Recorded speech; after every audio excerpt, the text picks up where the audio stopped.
For years, Rebecca Langford controlled the conversation, until this black businessman shattered her narrative on live television.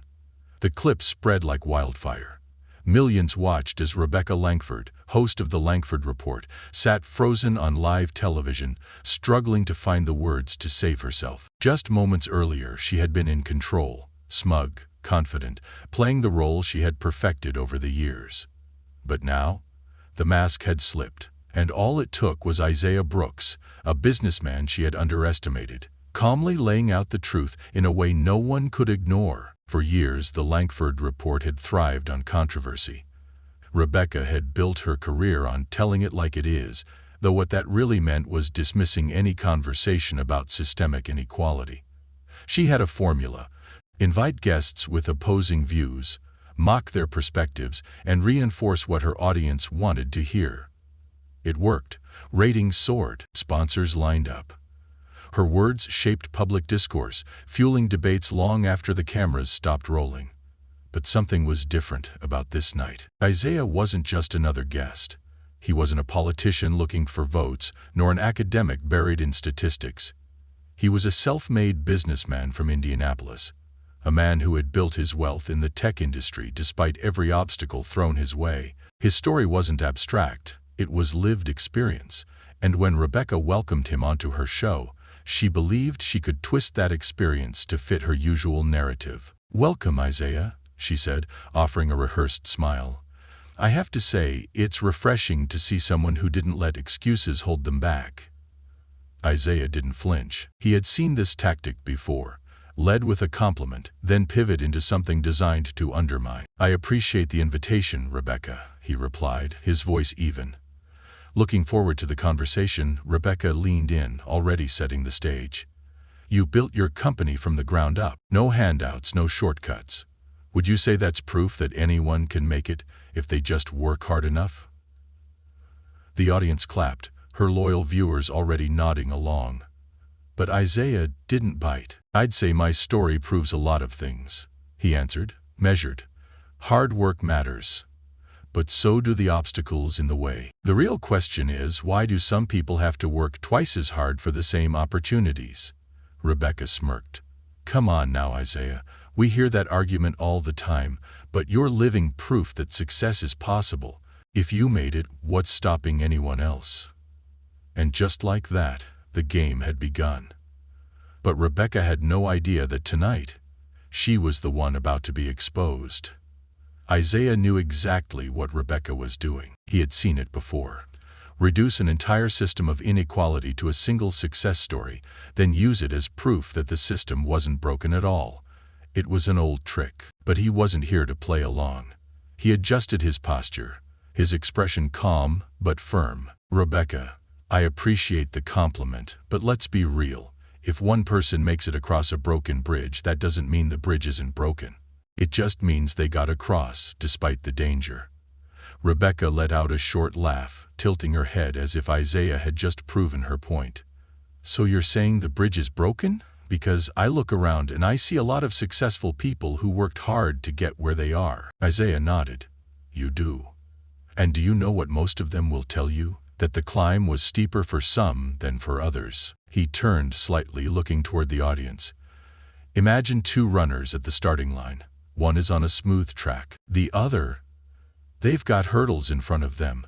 You don't get to say the race is fair just because they both started running at the same time." The audience murmured. Some nodded, others folded their arms. Rebecca shifted in her chair. She wasn't used to guests controlling the tempo like this. She leaned forward, her voice taking on a sharper edge. "So you're saying hard work doesn't matter?" Isaiah's lips pressed into a thin line. "I never said that. Hard work matters a lot, but so does the fact that some people are running uphill while others have a clear path. And let's not pretend that's accidental." Rebecca's smirk returned. "Let's talk about that then, because every time we have this discussion it turns into blaming others instead of taking responsibility. I mean, look at you, Isaiah. You built something incredible. You didn't sit around waiting for help." Isaiah exhaled through his nose, keeping his voice steady. "You're right. But let's not ignore the fact that I had to be twice as good to get half the credit. Rebecca shook her head, feigning disbelief. Twice as good? That sounds like an excuse to me. In this country, anyone can. Isaiah cut in before she could finish. Rebecca, do you know how many times investors told me no before I got my first yes? Do you know how many meetings I walked into where they assumed I wasn't the CEO but someone's assistant?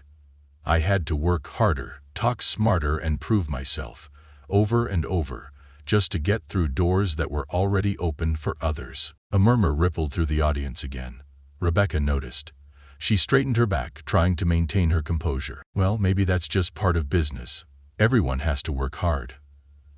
Isaiah nodded slowly. Sure, but let's not pretend the starting line is the same for everyone. Rebecca opened her mouth, ready to respond. But something had shifted. She could feel it. The usual rhythm of her show, the one where she controlled the conversation, was slipping. But instead of backing down, she decided to push even harder. Rebecca's eyes narrowed ever so slightly. She could feel the shift in the room, but she wasn't about to let it show. Losing control of a segment was bad for business. She leaned back in her chair, arms crossed, her tone cooling just enough to seem measured. So what exactly are you saying, Isaiah? She asked, her voice laced with skepticism. That success isn't about effort, that people are just victims of the system and there's nothing they can do about it. Isaiah didn't miss a beat. I'm saying effort isn't the only factor. And if we're serious about equal opportunity, we have to acknowledge that some people have to clear more obstacles than others. Ignoring that doesn't make it disappear. Rebecca shook her head, letting out a short chuckle. See, this is the problem. People like you make it sound like success is impossible unless the entire system is redesigned. But you're sitting right here, proof that anyone can make it. Isaiah tilted his head slightly. You keep using my success as a way to ignore the bigger issue. That's like pointing to a few lucky survivors of a storm and saying the storm wasn't that bad. The audience murmured again. Rebecca's jaw tightened for just a fraction of a second before she forced a smile. She wasn't used to being challenged like this, especially not by someone who refused to take the bait. She decided to change her approach. All right, let's be practical, she said, adjusting in her seat. If things are so unfair, what do you suggest? Government handouts? Lowering standards? Isaiah let out a slow breath. He could feel where she was trying to lead the conversation, and he wasn't about to let her take it there. I suggest we stop pretending the playing field is level when it's not. I suggest we acknowledge the barriers instead of dismissing them. And I suggest we have honest conversations instead of twisting reality to fit a comfortable narrative.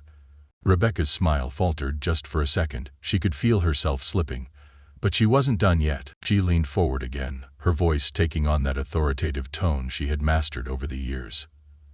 You know what I think, Isaiah? I think people don't like hearing the truth. The truth is, success comes down to personal choices. Work hard, make the right decisions, and you'll get ahead. It's really that simple. Isaiah looked at her for a long moment, then exhaled softly, shaking his head. Rebecca, if success was just about making the right choices, how do you explain two people making the same choice and getting different results? She opened her mouth to respond, but he continued. I started my company the same way plenty of others did, but while some of my peers walked into bank meetings and left with funding, I was asked if I had collateral. Even with the same numbers, the same pitch, some of them landed high-profile clients through connections they had without even realizing it, while I had to work twice as hard just to get a foot in the door. Rebecca's fingers drummed against the arm of her chair. So what? You're saying everyone who's successful had it easy? Isaiah shook his head. I'm saying pretending the path is the same for everyone is dishonest. And I think deep down you know that. For the first time in the conversation, Rebecca had nothing to say, and the audience noticed. But Isaiah wasn't done yet. He was about to hit her with something she couldn't dodge. Rebecca's silence lasted only a moment, but it was long enough for the shift to settle. She could feel it. The audience wasn't just watching anymore. They were listening, and worse, they were questioning. She cleared her throat, forcing a laugh to mask the tension. All right, Isaiah. Let's flip this for a second. You say the system is unfair, but Weren't you also given advantages? I mean, let's be real, these days companies are practically throwing money at diversity initiatives. You probably had doors open for you just because of that. A few audience members clapped. It was a weak response, but Rebecca latched onto it, sitting up straighter. Isaiah just stared at her for a second, then let out a quiet, knowing chuckle. Rebecca, let me ask you something. Have you ever been in a situation where you were the only white person in the room? Rebecca blinked, caught off guard. Excuse me? It's a simple question, Isaiah said, folding his hands.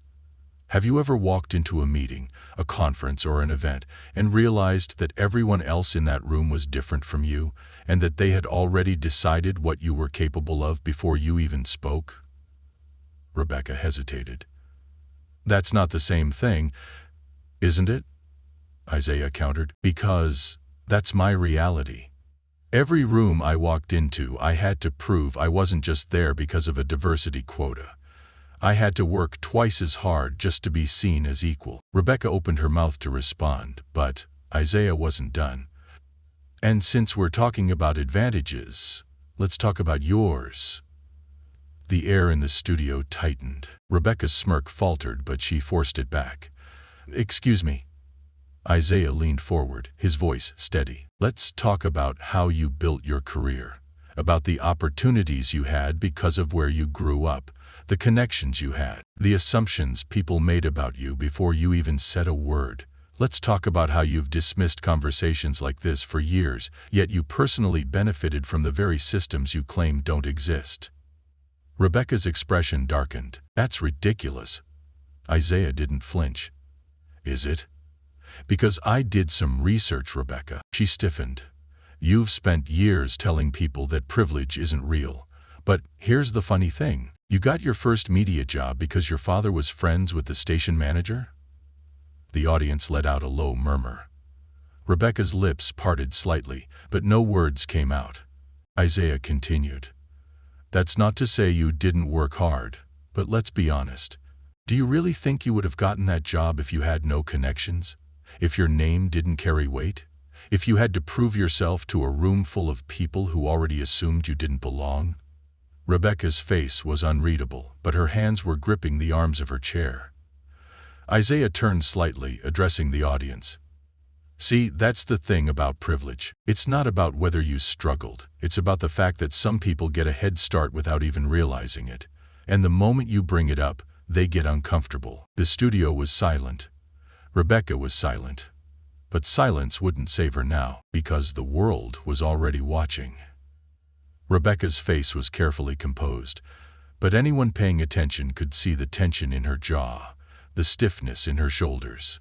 She wasn't used to being on the defensive, and it showed. The silence stretched just long enough to feel uncomfortable before she forced a laugh. Sharp. Humorless. So now I'm the villain? Is that what this is? Isaiah shook his head, his expression calm. This isn't about villains. It's about truth. And the truth is, you've built your career dismissing experiences like mine, while benefiting from the very systems you claim don't exist. Rebecca's fingers tapped against her desk, a nervous rhythm she probably didn't even realize she was doing. The audience was watching her now. Really watching. Some of them still supported her, but others were seeing something they hadn't noticed before. She cleared her throat, pushing forward. Look. I'm not going to sit here and apologize for working hard. You act like I didn't earn everything I have. Isaiah leaned back slightly, folding his hands. I never said you didn't work hard. I said your path was different. And the fact that you're this defensive about it tells me you know that. Another murmur rippled through the audience. Rebecca's fingers stilled.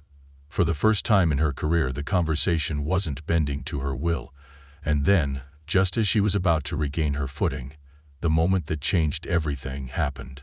A producer off camera handed her a phone, something they never did during live segments. She glanced at the screen, her eyes flickering with something unreadable, then looked up sharply. Are you kidding me? She muttered under her breath. She turned toward the control booth, but the damage was already done. The audience could tell something had shifted. Isaiah remained still, waiting. Rebecca forced a smile, but there was no warmth behind it. "Well, Isaiah, it looks like you've made quite an impression. My producers just informed me that this segment is trending online." Isaiah raised an eyebrow. "Is that so?" Rebecca inhaled through her nose. "It seems some of our viewers have strong opinions about this discussion." What she didn't say, what she couldn't say, was that the clip was already spreading like wildfire, and not in the way she wanted. Her show thrived on controversy. But this was different. People weren't just debating, they were dissecting, replaying the moment she faltered, pointing out how she dodged, deflected, tried to maintain control but failed. The worst part? Advertisers were paying attention. She didn't need a producer to tell her what came next. Calls from executives, sponsors reconsidering their partnerships, the network questioning whether the Langford report was worth the heat. Rebecca looked back at Isaiah, something unreadable in her eyes. "I suppose you got what you wanted?" Isaiah exhaled slowly. "This was never about what I wanted, Rebecca. This was about the truth, for once." She didn't have a comeback, and outside the studio the world was already deciding what came next. By the time the cameras stopped rolling, the Langford report was already unraveling in real time. Rebecca sat stiffly in her chair as her crew rushed around her, murmuring into headsets, checking their phones. She could see it in their faces, the way their eyes darted toward her, the way some avoided looking at her at all. She wasn't just the host anymore, she was the story. Isaiah stood, adjusting his blazer. He wasn't gloating, wasn't celebrating. He had come here to have an honest conversation. And now, it was out of his hands. A young producer hesitated near Rebecca's desk. You should see this," he mumbled, holding out his phone. Rebecca snatched it, her eyes scanning the screen. Tweets, video clips, news articles. It was everywhere. The headlines weren't kind. Rebecca Langford silenced on live TV. Businessman calls out talk show host's hypocrisy. And she can't handle it. The moment that changed the Langford report forever. Her grip tightened on the phone.